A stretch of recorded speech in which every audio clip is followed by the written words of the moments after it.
بسم اللہ الرحمن الرحیم نحمدہ ونصلی علی حبیبہ الکریم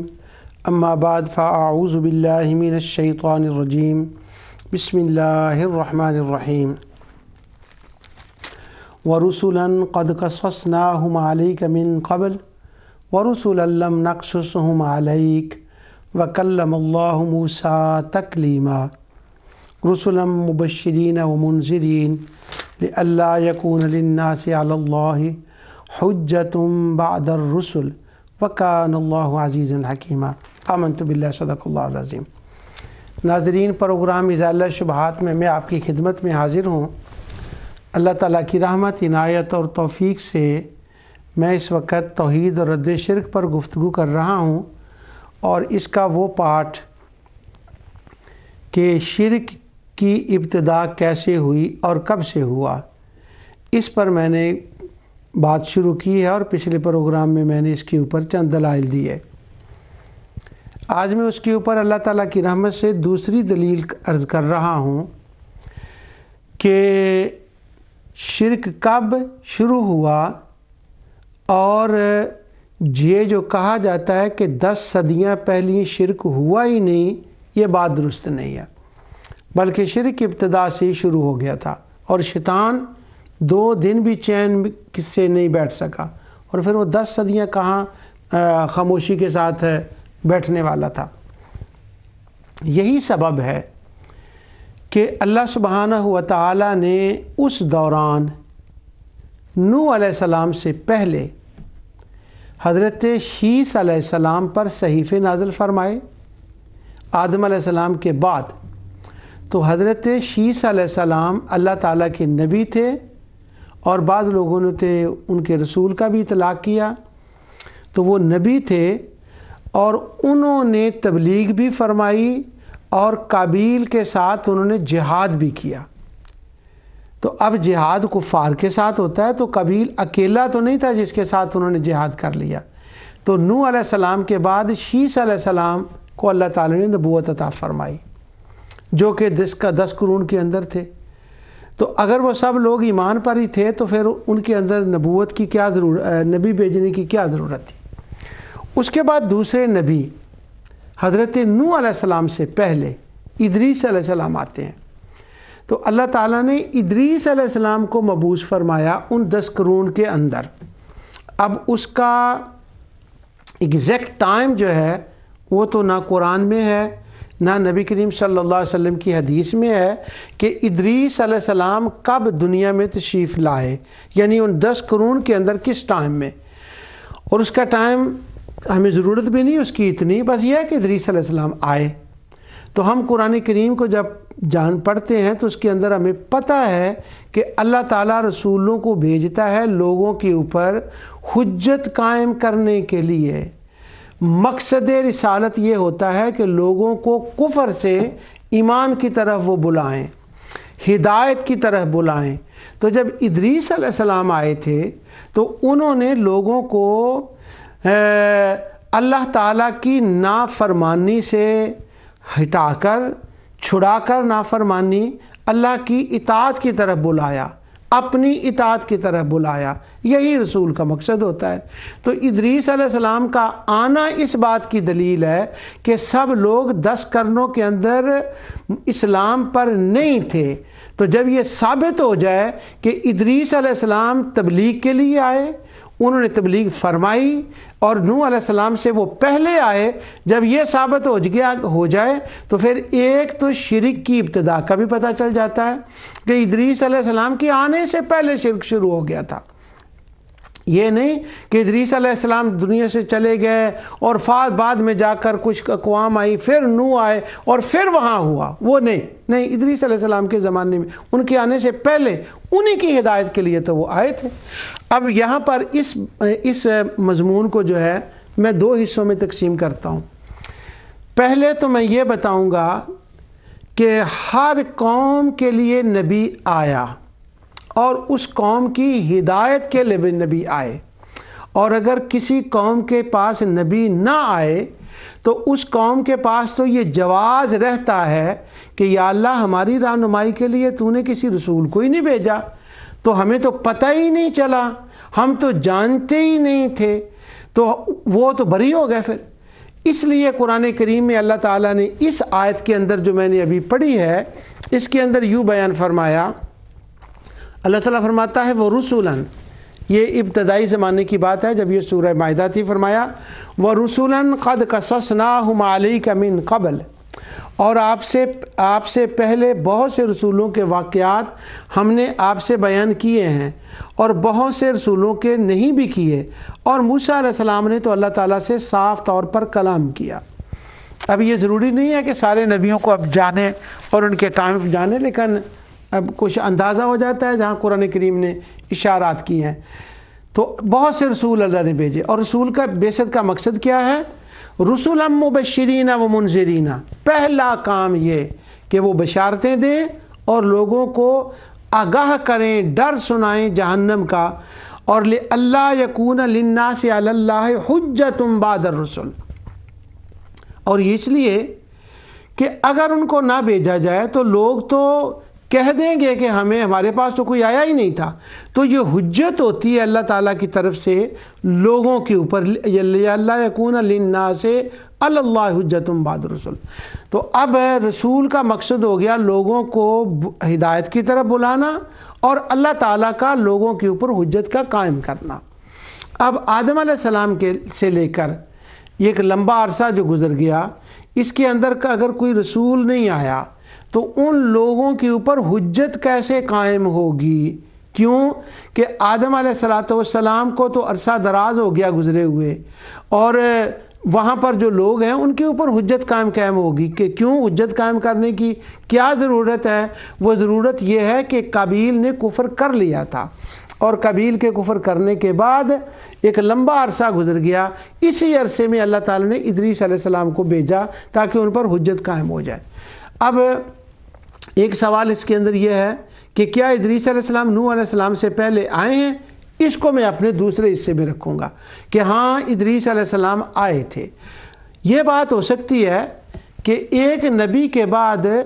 دوسرا نبی آئے تو ان کے اندر ایک لمبا عرصہ گزر جائے، وہ تو ممکن ہے، وہ تو ہوتا ہے، اور اس عرصے کے اندر بالکل لوگ ختم نہیں ہو جاتے، کفر پہ نہیں چلے جاتے، کوئی نہ کچھ نہ کچھ اکا دکا لوگ دو چار ضرور اسلام پر رہتے ہیں، مگر یہ نہیں کہ ایک نبی کے بعد دوسرے نبی کے زمانے تک اگر لمبا عرصہ گزرا ہو تو شیطان سو جائے اور ان کو پھر کچھ بھی نہ کہے۔ تو اللہ تعالیٰ رسولوں کو بھیجتا ہے حجت قائم کرنے کے لیے۔ اب اگر ثابت ہو جائے کہ ادریس علیہ السلام نوح علیہ السلام سے پہلے آئے ہیں، تو اگر اللہ تعالیٰ نے ان پہ حجت قائم نہیں کرنی تھی تو ادریس علیہ السلام کیوں بھیجا؟ انہوں نے اللہ تعالیٰ کی طرف بلانا نہیں تھا تو ان کی آمد کا کیا مقصد تھا؟ تو لازماً ماننا پڑے گا کہ وہ 10 قرن جو گزرے ہیں وہ سارے اسلام پر نہیں تھے، کیونکہ ادریس علیہ السلام ان کے اندر آئے اور انہوں نے ہدایت کا پیغام دیا، اور رسول آتا ہی اس لیے ہے کہ وہ لوگوں کو ہدایت کی طرف بلائے۔ اب میں قرآن کریم کی چند آیات منصب رسالت کے اعتبار سے تلاوت کرتا ہوں، اگرچہ ان کی کوئی ضرورت نہیں ہے کیونکہ یہ کوئی اختلافی مسئلہ تھوڑا ہے، لیکن پھر بھی میں ادریس علیہ السلام کے بیان کرنے سے پہلے یہ آیات میں آپ کی خدمت میں عرض کرتا ہوں۔ ممکن ہے کہ کوئی بچوں میں سے قاری یا قاریہ ان آیات کو دیکھ کر اس کے اندر اس کو مزید ریسرچ کرنے کی اور اس چیز کو پڑھنے کا زیادہ شوق آ جائے، اور اس کام کو ذرا سا آگے سے اور مجھ سے بھی بہتر طریقے سے اللہ اس کو توفیق دے اور اس کو بیان کرے۔ اللہ تعالیٰ نے فرمایا وَلَقَدْ بَعَثْنَا فی کل امت الرسول، بے شک ہم نے ہر امت میں ایک رسول بھیجا۔ تو اگر کرنوں کے اندر ایک کرن کی ایک امت ہوئی تو کم از کم ان میں ایک دو رسول تو آنے چاہیے۔ وَلَقَدْ بَعَثْنَا فِي كُلِّ أُمَّةٍ الرَّسُولَ، ہر رسول اس کے بھیجا ہم نے، اور وہ رسول ان کو کیا بتاتا تھا؟ أَنْ يَعْبُدُوا اللَّهَ وَاجْتَنِبُوا الطَّاغُوتَ، کہ تم اللہ کی معرفت حاصل کرو، اسے مانو، اس کی اطاعت کرو، اس کے احکام کو بجا لاؤ، اور پھر اس کے آگے سر نیاز جھکاؤ رکوع، سجدے اور دیگر صورتوں میں، اور شیطان اور بتوں کی پرستش سے دور رہو، ان سے پناہ کرو۔ فَمِنْهُمْ مَنْ هَدَى اللَّهُ وَمِنْهُمْ مَنْ حَقَّتْ عَلَيْهِ الضَّلَالَةُ، پھر کچھ تو ان میں سے لوگ جو تھے وہ ہدایت پر آئے، اللہ نے ہدایت عطا فرما دی، اور بعد وہ ہیں جو گمراہ ہو گئے، جن کے اوپر فَمِنْهُمْ وَمِنْ حَقَّتْ عَلَيْهِ الضَّلَالَةُ، اور پھر ان کے اوپر وہ جو حکم تھا گمراہی کا وہ ثابت ہو گیا۔ اس کا کیا مطلب ہے گمراہی ثابت ہوگی حکم کا؟ وہ جو ابتدا میں وعدہ ہوا تھا نا آدم علیہ السلام کو جب سجدہ نہ کیا شیطان نے کہ جو تیری اتباع کریں گے ان کے لیے یہ فیصلہ ہے، اور جو تیری طرف نہیں آئیں گے ان کے لیے یہ اس کی طرف اشارہ ہوتا ہے جب بھی یہ منہم من حقت علی الضلال آتا ہے۔ تو اس آیت کے اندر اللہ تعالیٰ نے فرمایا کہ اللہ تعالیٰ مبعوث فرماتا ہے ہر قوم کے اندر۔ وَيَوْمَ نَبْعَثُ فِي كُلِّ أُمَّةٍ شَهِيدًا عَلَيْهِمْ مِنْ أَنفُسِهِمْ وَجِئْنَا بِكَ شَهِيدًا عَلَىٰ هَٰؤُلَاءِ، سورہ نحل کی 89 آیت ہے۔ یہ وہ دن ہوگا جب ہر امت میں انہی میں سے خود ان پر ایک گواہ اٹھا لائیں گے، ہر امت میں انہی میں سے ایک گواہ اٹھا لائیں گے، اور وہ گواہ نبی ہوگا۔ اور 10 قرن جو ہیں ان کی بھی تو کسی نے گواہی دینی ہے نا، کہ کوئی ان کی بھی تو گواہی دے گا نا۔ اب وہ ادریس علیہ السلام اس میں آئے ہیں، وہ گواہی دیں گے، اور ان کی آنے کی بابت ابھی میں آپ کی خدمت میں عرض کرتا ہوں۔ تو میں یہ جنرلی آیات آپ کے سامنے پڑھ رہا ہوں کہ وَنَزَعْنَا مِن كُلِّ أُمَّةٍ شَهِيدًا، ہر امت سے ایک گواہ آئے گا۔ سورہ نمل میں 83 میں ہے وَيَوْمَ نَحْشُرُ مِن كُلِّ أُمَّةٍ، اور جس دن ہم ہر امت سے گواہ لائیں گے۔ آقا دو جہاں صلی اللہ علیہ وسلم کے لیے فرمایا اِنَّا أَرْسَلْنَاكَ بِالْحَقِّ بَشِيرًا وَنَذِيرًا، بے شک ہم نے آپ کو حق اور ہدایت کے ساتھ خوب خوشخبری ڈر سنانے والا بنا کر بھیجا ہے۔ اور آگے ہے وَإِن مِّنْ أُمَّةٍ إِلَّا خَلَا فِيهَا نَذِيرٌ، اور کوئی ایسی امت نہیں گزری جس میں کوئی ڈر سنانے والا نہ آیا ہو۔ لہٰذا ہر امت کے اندر ڈر سنانے والا آیا۔ اس لیے ادریس علیہ السلام جب نوح علیہ السلام سے پہلے آئے ہیں تو انہوں نے ڈر ہی تو سنایا ہے، انہوں نے بشارتیں ہی تو دی ہیں۔ بشارتیں اور ڈر سنایا کن کو؟ اگر کوئی وہاں لوگ خلاف ہی نہیں تھے، سارے ہی اسلام پر تھے، تو ان کو بشارتیں اور نظارتیں ان کے سنانے کا کیا مقصد تھا ایز اے نبی آ کر؟ ویسے تو جو صالحین ہوتے ہیں، علماء ہوتے ہیں، وہ بھی یہ ساری باتیں کرتے ہیں، سناتے ہیں، خوشخبریاں دیتے ہیں، اور اگر مومنین ہو تو ان کو تو خوشخبریاں دیتے ہیں۔ تو ادریس علیہ السلام جب آئے تھے تو ان کی یہی ڈیوٹی تھی جو اللہ سبحانہ و تعالیٰ نے بیان فرمایا۔ وَيَقُولُ الَّذِينَ كَفَرُوا لَوْلَا أُنزِلَ عَلَيْهِ آيَةٌ مِّن رَّبِّهِ إِنَّمَا أَنتَ مُنذِرٌ وَلِكُلِّ قَوْمٍ هَادٍ، ہر قوم کے لیے ہادی ہدایت دینے والے ہیں آقا دو جہاں صلی اللہ علیہ وسلم، اور اس سے پہلے مختلف جو لوگ تھے وہ ہدایت دینے والے آتے رہے۔ ایک یہاں بات میں وہ کلیئر کر دوں نوح علیہ حضرت ادریس علیہ السلام کے بارے میں، وہ یہ ہے، چونکہ اب میں اس موضوع پر جا رہا ہوں، یہ تو میں نے اوور آل بات کی کہ انبیاء آئے ہیں۔ ہاں ایک نبی کے بعد تشریف لے جانے کے بعد ان کے جو نائب تھے وہ تبلیغ فرماتے رہتے تھے، لیکن یہ اس دور کی بات ہے جب یہ ثابت نہ ہو کہ یہاں کوئی نبی نہیں آیا۔ تو اگر ثابت ہو جائے تو پھر تو اس نبی کا ہی ذکر کیا جائے گا۔ اب ادریس علیہ السلام کا تو ثبوت ہے۔ ادریس علیہ السلام کے ثبوت سے پہلے یہ میں بات ایک پہلے کلیئر کر دوں تاکہ وہ پروگرام کے آخر پہنچنے تک وہ بندے سوچ میں نہ رہیں، انشاءاللہ آگے تو جا کر تفصیل کے ساتھ آئے گی۔ وہ یہ ہے کہ حدیث شفاعت کے اندر یہ بات آتی ہے کہ قیامت کے دن جب لوگ تمام انبیاء کے پاس جائیں گے تو حضرت آدم علیہ السلام سیدنا نوح علیہ السلام کے بارے میں فرمائیں گے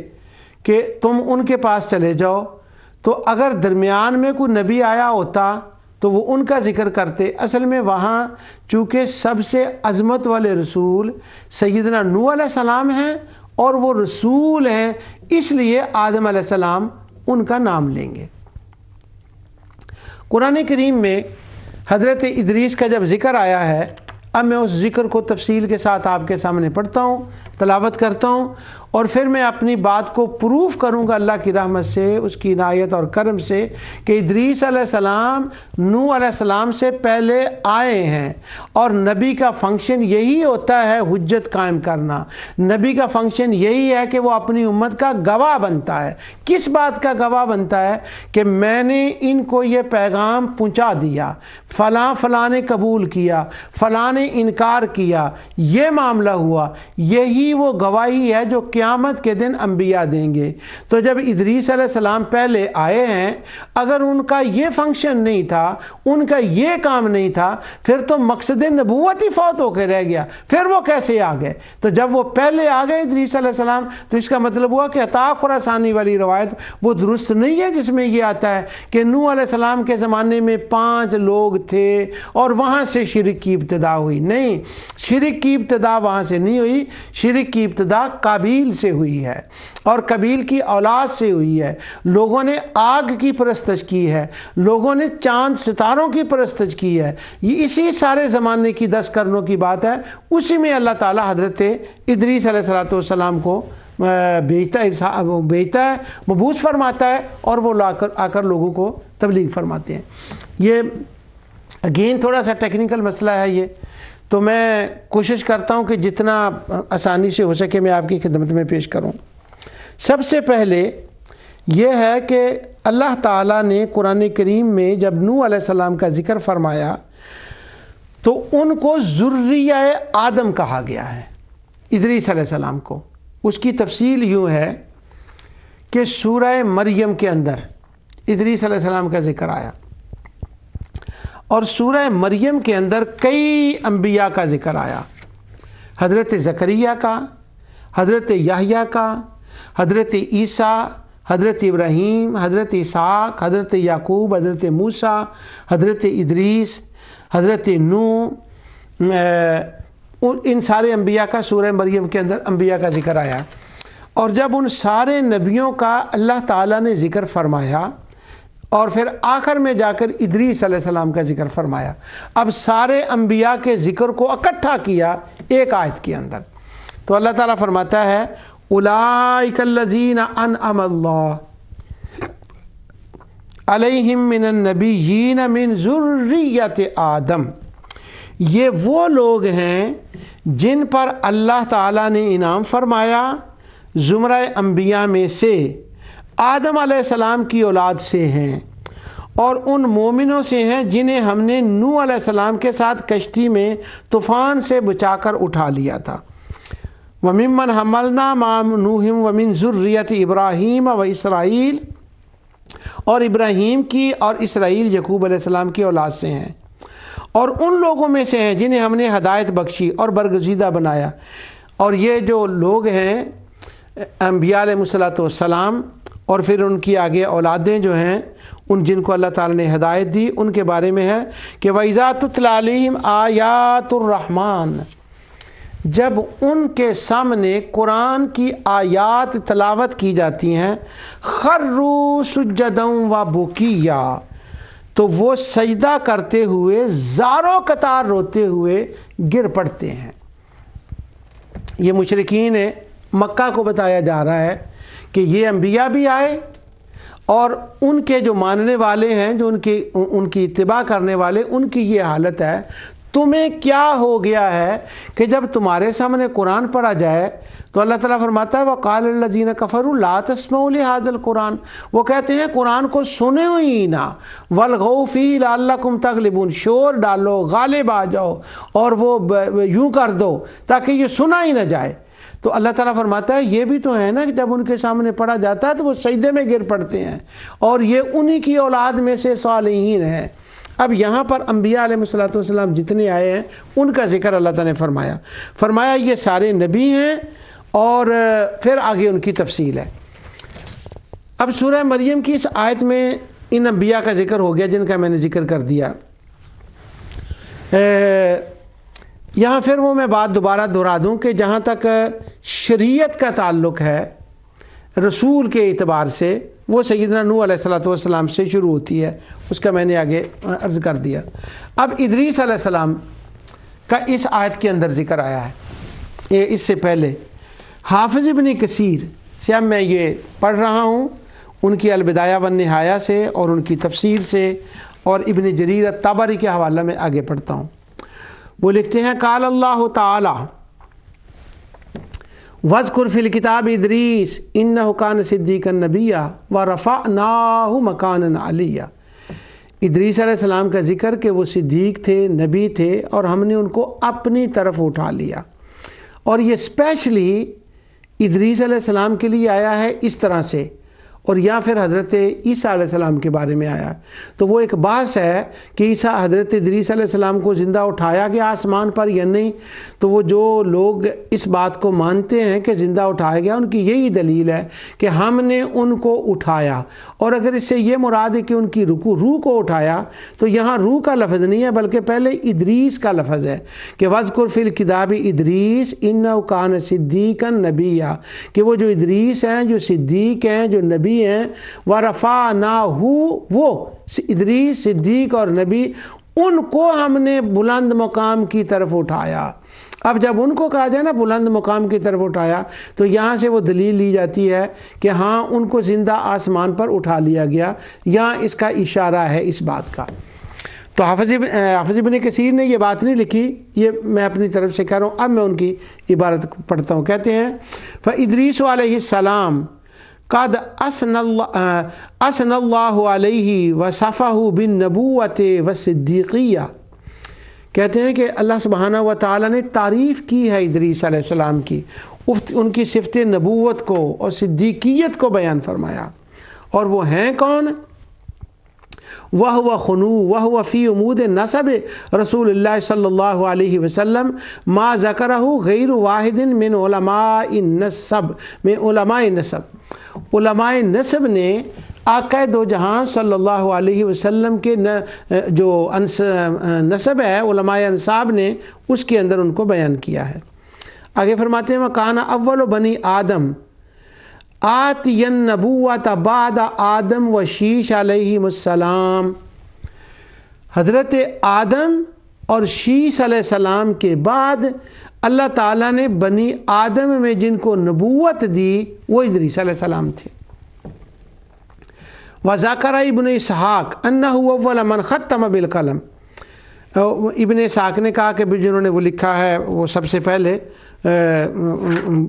وہ ادریس علیہ السلام ہی ہے۔ اس کے بعد آگے وہ کہتے ہیں کہ ادریس علیہ السلام شیش علیہ السلام کے بعد آئے، پھر ان کے کچھ فضائل و مناقب حافظ ابن کثیر بیان کرتے ہیں جن کا میرے موضوع سے اس وقت ڈائریکٹلی تعلق نہیں ہے۔ پھر وہ کہتے ہیں کہ ہاں یہ ادریس علیہ السلام تھے اور یہ نوح علیہ السلام کے جد امجد ہیں، اور ان کو اٹھایا گیا آسمان کی طرف۔ آگے کہتے ہیں اس پر ایک سوال ہوتا ہے، اس کا وہ جواب دیتے ہیں۔ کہتے ہیں کہ میں نے یہ کہا کہ ادریس علیہ السلام نوح علیہ السلام سے پہلے اور شیش علیہ السلام کے بعد آئے، تو وہ کہتے ہیں اس پر ایک سوال ہے۔ وہ سوال یہ ہے کہ جب آقا دو جہاں صلی اللہ علیہ وسلم معراج پر گئے، تو جب معراج پر گئے تو حضور علیہ الصلوۃ انہ لما مر بہ علیہ السلام فقال له مرحبا بالاخ الصالح والنبی الصالح ولم یقل کما قال آدم و ابراہیم مرحبا بالنبی الصالح والابن الصالح، کہ جب حضور علیہ السلام معراج پر گئے تو وہ ادریس علیہ السلام سے آپ کی ملاقات ہوئی، تو ادریس علیہ السلام نے آپ کو یوں خطاب کیا، اے صالح بھائی، یوں وہ کہتے ہیں تیرا آنا مبارک ہو، مرحبا کہتے ہیں، اور ساتھ کہتے ہیں بالاخ الصالح، اچھے نیک بھائی، والنبی، اور نبی صالح، ولم یقل کما قال، لیکن جب حضور علیہ السلام ملے تھے آدم علیہ السلام کو، آدم علیہ السلام نے یوں کہا تھا، آدم اور ابراہیم نے، مرحبا بالنبی الصالح والابن الصالح، کہ اے ہمارے صالح بیٹے اور صالح نبی۔ اگر ادریس علیہ السلام حضور علیہ السلام کے آباء و اجداد میں سے تھے، تو پھر ان کو جیسے آدم علیہ السلام نے کہا نا کہ میرے صالح بیٹے اور صالح نبی، اسی طرح ادریس علیہ السلام کو کہنا چاہیے تھا۔ آگے وہ اس کا جواب دیتے ہیں، کہتے ہیں فَلَوْ كَانَ فی عمود نسبہ لقال لہ کما قالا، جتنے نسب والے ہیں وہ یہی کہتے ہیں کہ نہیں وہ حضور علیہ الصلوۃ والسلام کے ابا میں سے تھے گئے۔ باقی رہ گی یہ بات کہ وَهَذَا لَا يَدُلُّ وَلَا بُدَّ لِأَنَّهُ قَدْ لَا يَكُونُ الرَّاوِي حِفَظَهُ جَيِّدًا، کہتے ہیں جو حافظ جو راوی ہے نا جس نے اس کو بیان کیا ہے، خواہ وہ بخاری کا ہے یا مسلم کا ہے، یہ میں نہیں کہہ رہا، یہ حافظ ابن کثیر کہہ رہے ہیں، کہتے ہیں وہ اتنے جید حافظے کا مالک نہیں لگتا، اس نے ان الفاظ کو اچھی طرح سے یاد کر کے آگے روایت کیا ہو۔ لا یکون الراوی حافظہ جیدا او لعلہ قال علی سبیل الحدم والتواضع، راوی نہیں لگتا کہ اس نے صحیح الفاظ کو یاد رکھا ہے،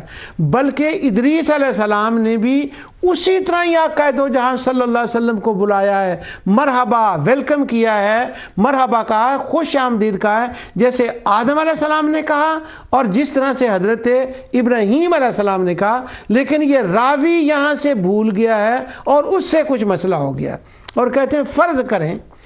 اگر میں مان بھی جاؤں کہ نہیں جی راوی پکا ہے، کیونکہ امام بخاری مسلم نے اس سے روایت لی ہے، تو اب جس سے امام بخاری مسلم لے لے بالا اس سے خطا کا کیا امکان رہ جاتا ہے، وہ تو پول پار کر گیا نا۔ اگر یہ بھی بات ہو تو پھر آگے وہ کہتے ہیں پھر یہ میں کہتا ہوں کہ اس کا یہ مطلب ہوگا کہ اگر حضرت ادریس علیہ السلام نے بائی کا لفظ بولا ہے تو بائی کا یہ معنی ہے کہ اس کے اندر انہوں نے تواضع کی انتہا کر دی، یعنی تواضع کی انتہا کر دی۔ وَلَمْ يَنْتَسِبْ لَهُ فِي مَقَامِ الْأَبُوَّةِ كَمَا انْتَسَبَ لِآدَمِ الْبَشَرِ وَإِبْرَاهِيمَ الَّذِي وَهُوَ خَلِيلُ الرَّحْمَنِ وَأَكْبَرُ أُولِي الْعَزْمِ بَعْدَ محمد صلی اللہ علیہ وسلم۔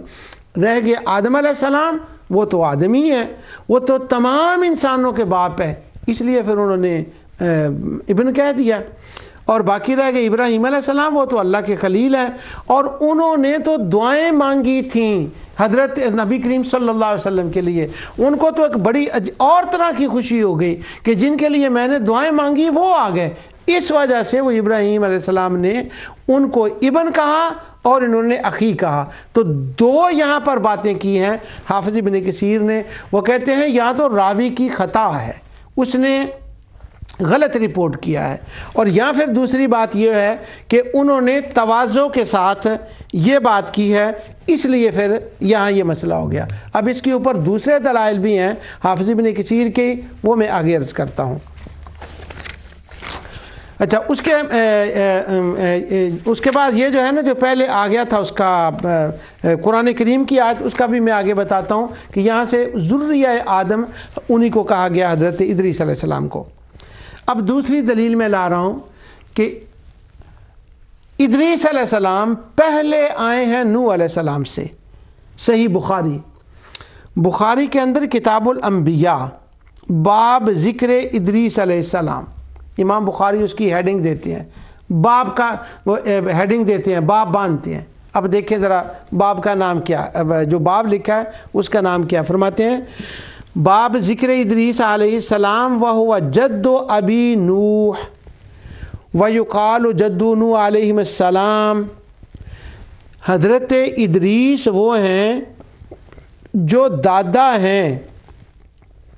نوح علیہ السلام کے، یا دادا کے دادا ہیں۔ اب یہ وہ اس کے اندر صراحت نہیں انہوں نے کی نوح علیہ السلام کے دادا یا دادا کے دادا، لیکن یہ بات ضرور ہے کہ وہ جد تھے نوح علیہ السلام کی۔ تو امام بخاری نے یہاں فیصلہ کر دیا کہ ادریس علیہ السلام نوح علیہ السلام کے بعد نہیں آئے، وہ نوح علیہ السلام سے پہلے آئے ہیں، اور جب ادریس علیہ السلام آئے ہیں نوح علیہ السلام سے پہلے، ان کے دادا کے بھی دادا ہیں، تو اب وہ آئے کیوں ہیں پھر جو ہیں ادریس علیہ السلام، کس لیے وہ آئے ہیں؟ اب میں ذرا قرآن کی وہ دوبارہ آیت پڑھتا ہوں۔ رسلا مبشرین ومنذرین لئلا یکون علی الناس لئلا یکون للناس علی اللہ حجۃ بعد الرسل، وہ اللہ تعالیٰ کی طرف سے حجت بن کے آتے ہیں تاکہ ان کو ایک ایک چیز کھول کے بتا دیں کل کوئی عذر نہ کرے کہ یا اللہ تیری ہدایت تو ہم تک پہنچی ہی نہیں تھی۔ تو امام بخاری کہتے ہیں کہ ان کے دادا کے دادا، تو وہ جو دادا کے دادا ہیں وہ تو ان 10 قرنوں میں آ گئے، ان 10 صدیوں میں آ گئے۔ اب وہ جو روایت ہے جس میں کہا گیا کہ جی ان 10 قرنوں میں تو علیہ السلام کلہم سارے اسلام پر ہی تھے، کوئی تھا ہی نہیں کافریاں، تو پھر یہ بتائیں کہ جب وہ سارے ہی اس پر تھے تو ادریس علیہ السلام وہاں کی ان کو بھیجنے کا کیا مقصد تھا؟ اور اللہ سبحانہ و تعالیٰ نے قرآن میں تو یہ بار بار فرمایا کہ میں وَلَقَدْ بَعَثْنَا فِي كُلِّ أُمَّةٍ رَسُولًا أَنِ اعْبُدُوا اللَّهَ وَاجْتَنِبُوا الطَّاغُوتَ۔ میں جب نبی کو بھیجتا ہوں اس کی ڈیوٹی یہ ہے کہ وہ بندوں کو بندہ بنا دے۔ واہ سبحان اللہ، ان اعبدوا اللہ واجتنبوا الطاغوت، وہ بندوں کو یہ کہے کہ اللہ کے بندے بن جاؤ، اس کی اطاعت کرو، اس کی معرفت حاصل کرو، اس کی اطاعت کرو اور اسی کو سجدہ کرو، اسی کو رکوع کرو۔ ان کے آنے کا مقصد یہ ہوتا ہے کہ وہ بندوں کو بندہ بنا دے کہ بندگی کسے کہتے ہیں۔ اب جب ادریس علیہ السلام نوح علیہ السلام کے دادا کے دادا جن کا یہ بیان آ رہا ہے، جب وہ نوح علیہ السلام کے دادا آتے ہیں تو اب سوال یہ ہے کہ وہ کیوں آئے؟ اگر انہوں نے تبلیغ نہیں کرنی تھی تو ان کے آنے کا پھر کیا مقصد رہ گیا؟ اور اگر انہوں نے تبلیغ کی ہے تو کس چیز کی تبلیغ کی ہے؟ کیا انہوں نے بتایا ہوگا کہ کس چیز کی؟ قرآن تو یہ کہتا ہے مبشرین و منذرین لئلا یکون للناس علی اللہ حجۃ بعد الرسل۔ تو اب 10 صدیاں جو 10 لوگ 10 قرن گزرے ہیں، نہ شیطان اس میں سویا تھا، نہ اس نے ٹیبلٹ کھائی تھی، وہ لوگوں کے پیچھے پڑا ہوا تھا، کیونکہ اس نے کہا تھا میں آگے سے آؤں گا، میں پیچھے سے آؤں گا، میں سیدھی راہ پہ بیٹھوں گا۔ اس کے اندر یہ نہیں تھا کہ 10 صدیاں تو میں آرام سے سو جاؤں گا اس کے بعد میں آؤں گا، نہیں، وہ آ گیا تھا اور اس نے اپنا کام دکھایا ہے۔ اور قرآن کریم نے فرمایا اِنَّهُ لَكُمْ عَدُوٌّ مُّبِينٌ، آدم علیہ السلام کو فرمایا کہ وہ تمہارا دشمن ہے۔ اب یہ دشمنی جو ہے یہ تو پہلے دن ہی کلیئر ہو گئی تھی کہ آدم علیہ السلام جب جنت میں جاتے ہیں وَيَا آدَمُ اسْكُنْ أَنْتَ وَزَوْجُكَ الْجَنَّةَ فَكُلَا مِنْهَا رَغَدًا حَيْثُ شِئْتُمَا وَلَا تَقْرَبَا هَٰذِهِ الشَّجَرَةَ فَتَكُونَا مِنَ الظَّالِمِينَ۔ تو جب وہ جاتے ہیں کہ اس درخت کے پاس نہ جانا، اس کو روک دیا تھا۔ اور سورہ اعراف کے اندر غالباً یطاع میں کہ وہ ان کو اس کو کہا گیا کہ شیطان جو ہے نا وہ تمہارا دشمن، اعراف کے اندر کہ مَا نَهَاكُمَا رَبُّكُمَا عَنْ هَٰذِهِ الشَّجَرَةِ إِلَّا أَن تَكُونَا مَلَكَيْنِ أَوْ تَكُونَا مِنَ الْخَالِدِينَ وَقَاسَمَهُمَا إِنِّي لَكُمَا لَمِنَ النَّاصِحِينَ أَلَمْ أَنْهَكُمَا رَبُّكُمَا عَنْ هَٰذِهِ الشَّجَرَةِ، میں تو نے تم کو کہا نہیں تھا اور إِنَّ الشَّيْطَانَ لَكُمْ عَدُوٌّ مُّبِينٌ، کیا میں نے بتایا نہیں تھا کہ یہ دونوں کا دشمن ہے؟ تو شیطان کی دشمنی پہلے دن سے شروع ہو گئی تھی، اب اس دن سے لے کر قیامت تک رہنی ہے۔ درمیان میں کیسے وہ 10 سال آ گئے، 10 صدیاں آ گئی کہ وہ شیطان کسی کو کہے ہی کچھ نہ، وہ اوپن ہے۔ اور پھر امام بخاری نے تو حد کر دی، ختم ہو گئی بات۔ وہ کہتے ہیں وہ دادا کے دادا تھے نوح علیہ السلام کے۔ اچھا، محمد ابن جو آگے ہیں طاہر ابن عاشور، وہ کہتے ہیں ادریس اسمہ جعل علما، وہ ان کے نام کی بات کرتے ہیں۔ پھر اس کے بعد وہ کہتے ہیں کہ یہ ادریس علیہ السلام ہیں اور قرآن کریم میں ان کا ذکر آیا ہے، اور یہ عقائد نوح علیہ السلام کے دادا ہیں، یہ دادا ہیں نوح علیہ السلام کے۔ وہی امام بخاری والی جو ہے نا وہ روایت لے کے ہیں، علی جد ابی نوح وَهُوَ الْمُسَمَّى فِي التَّوْرَاةِ اخنوق، ان کا تورات کے اندر نام اخنوق ہے اور یہ دادا ہیں نوح علیہ السلام کے۔ آگے کہتے ہیں فَأُخِذَ مِنْهُ أَنَّ إِدْرِيسَ علیہ السلام لم تكن له ولادة النبي صلی اللہ علیہ وسلم لأنه لم يكن له والابن الصالح ولا دليل في ذلك لأنه قد يكون كذلك اعتبارا بقوة التوحيد فرجح على صلة النسب فكان ذلك من حكمة على أنه يجوز أن يكون ذلك سهوا من الراوي فإنك تلك الكلمة لم تثبت في حديث جابر بن عبد الله وقد جزم البخاري في حديث الأنبياء بأن إدريس جد نوح أو جد أبيه وذلك يدل على أنه لم يرى في قوله مرحبا بالأخ الصالح ما ينافي أن يكون أبا للنبي صلى الله عليه وسلم۔ تمام عرب کے جو انساب ہیں جنہوں نے نسب لکھا ہے وہ کہتے ہیں کہ یہ نوح علیہ السلام کے دادا ہیں، اور باقی رہے گی یہ بات کہ معراج کی رات انہوں نے یوں نہیں کہا، تو وہ کہتے ہیں کہ یہ جو راوی ہے یہ اس کا مسئلہ ہے، انہوں نے اسی طرح کہا، اور اگر انہوں نے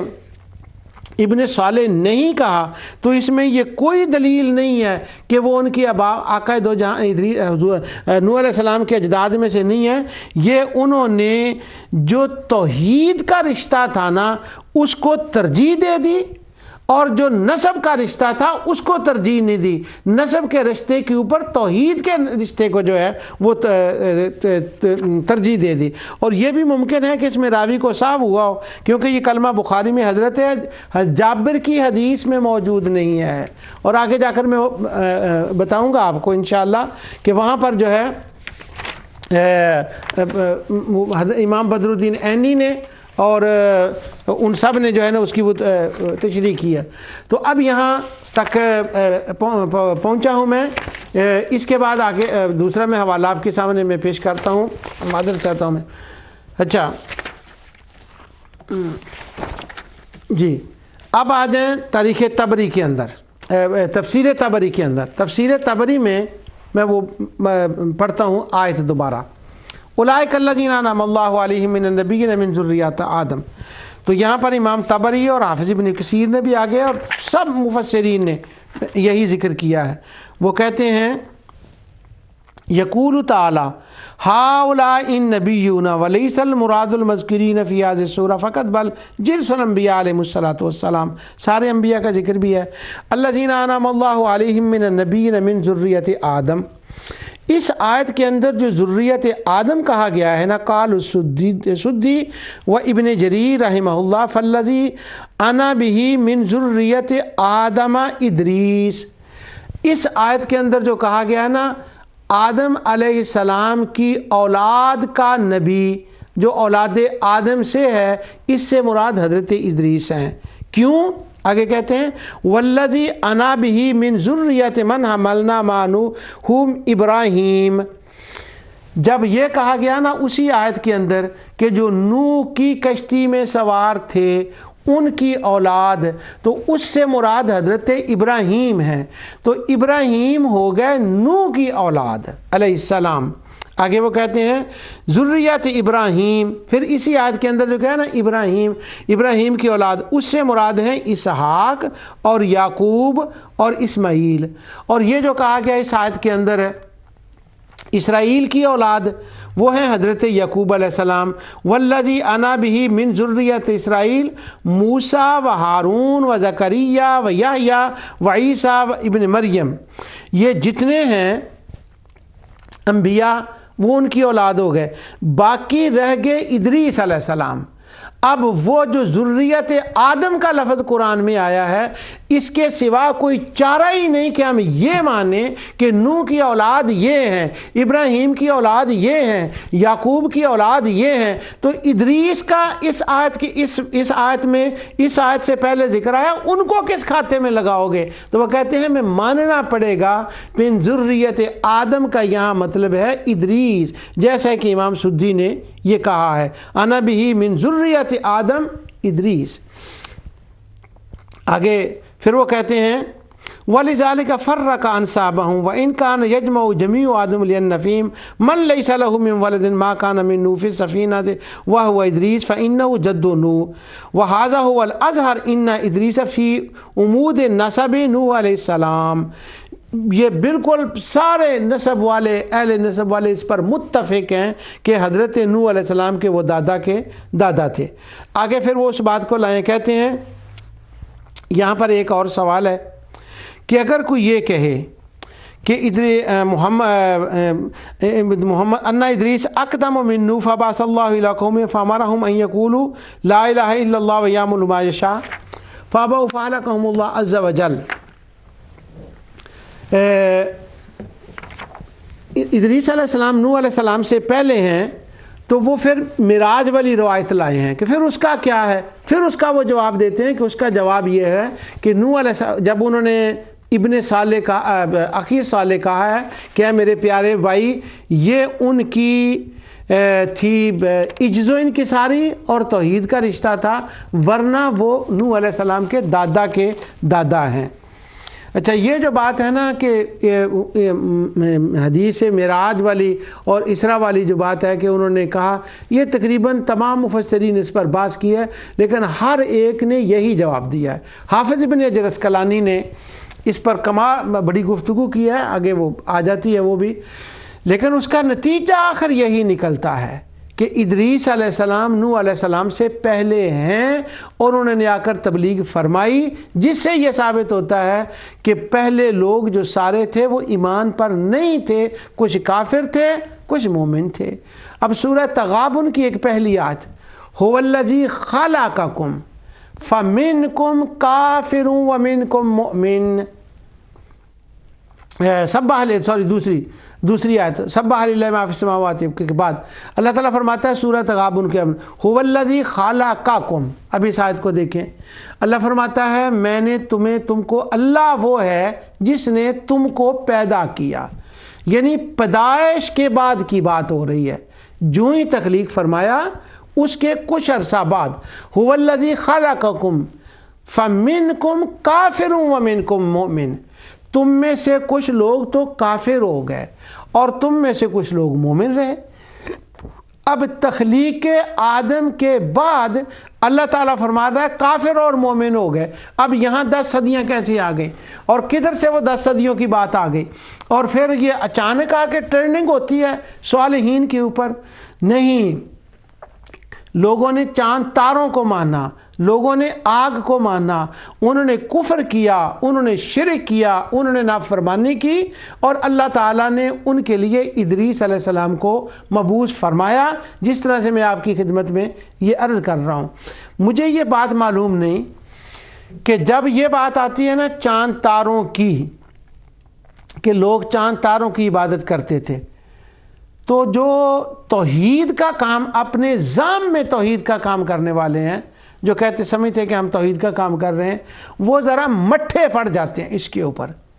ہاں چاند تاروں کا، ہاں تھے، وہ تھے۔ اچھا، اس کے بعد دوسرا، وہ جنات کی عبادت کرتے تھے،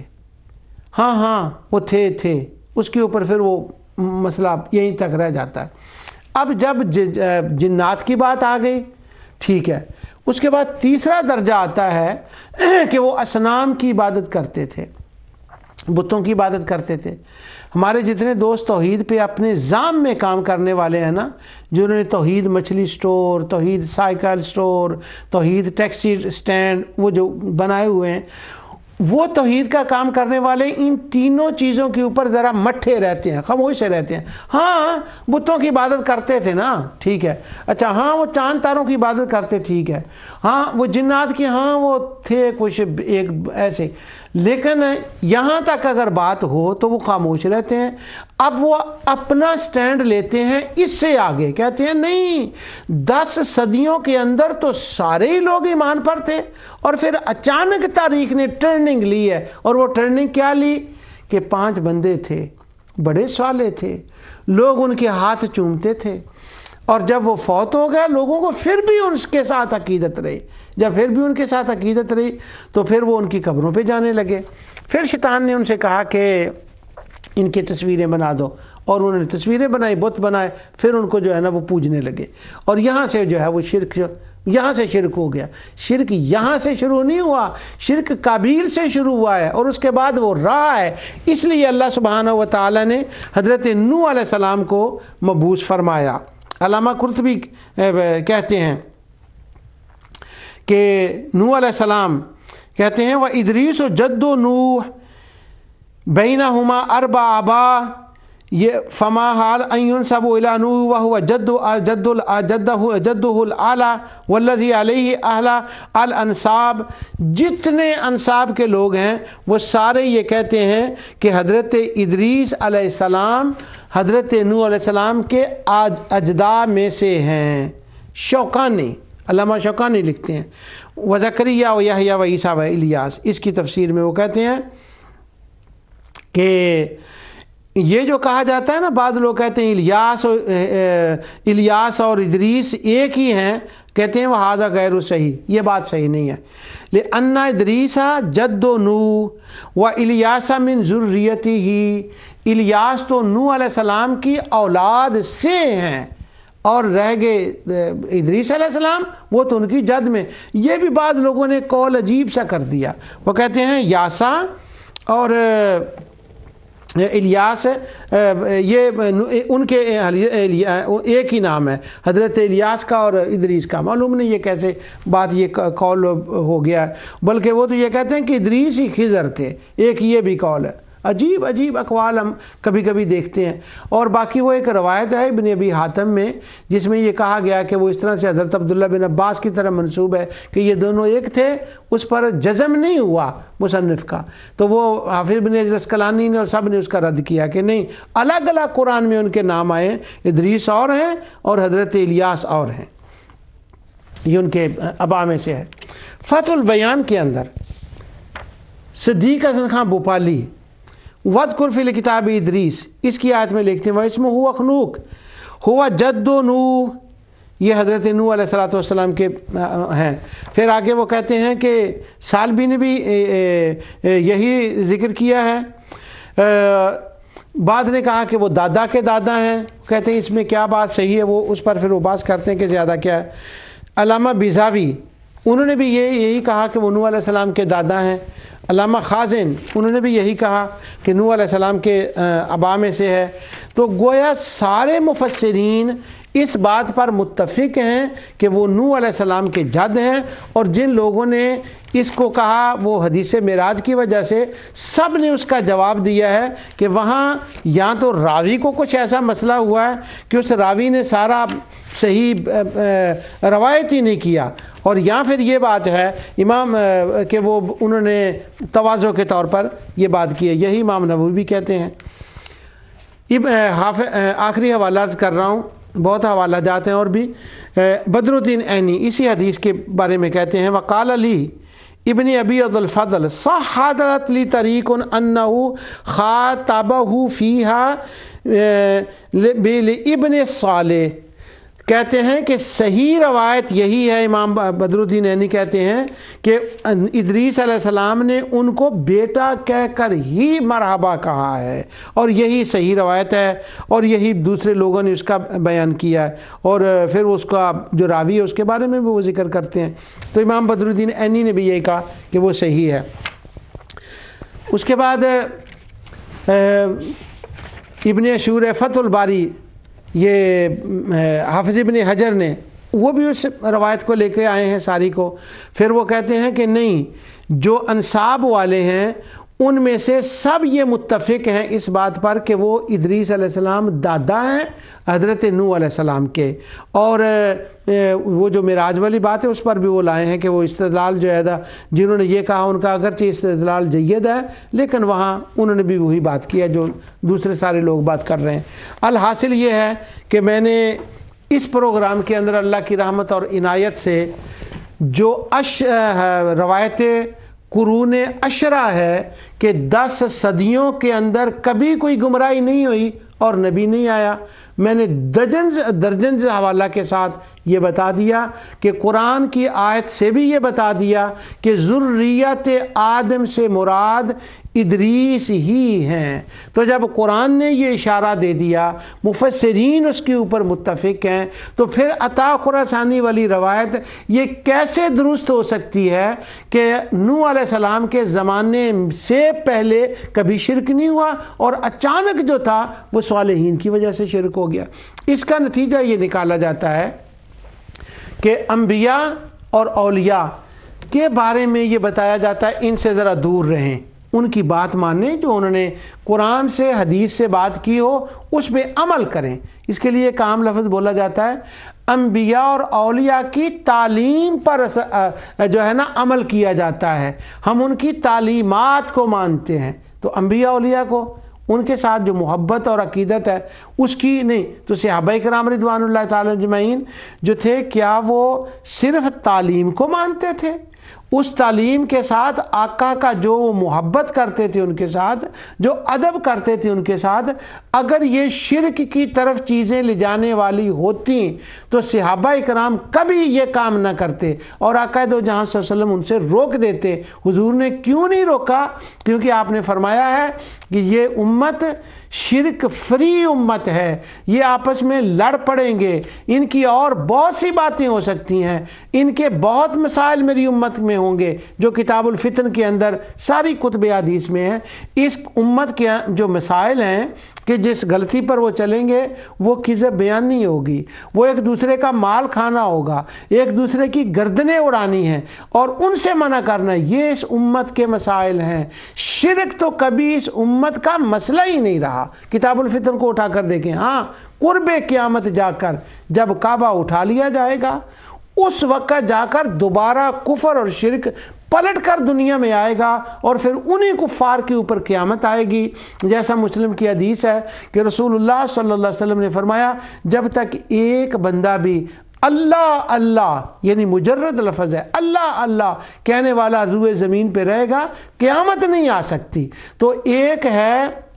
شرک کا ہونا اس وقت قرب قیامت، جب اسلام دین اللہ سبحانہ و تعالی مسلمانوں کو اٹھا لے گا، جب وہ موقع آئے گا تو وہ تو بات اور ہے، لیکن اس دوران یہ شرک فری امت ہے۔ میں نے ان پروگراموں میں اللہ تعالیٰ کی رحمت سے شرک کا معنی اور شرک کی ابتدا کے بارے میں بتایا۔ جو کچھ میں نے کہا اللہ تعالیٰ اسے قبول فرمائے۔ وما علیہ الا البلاغ۔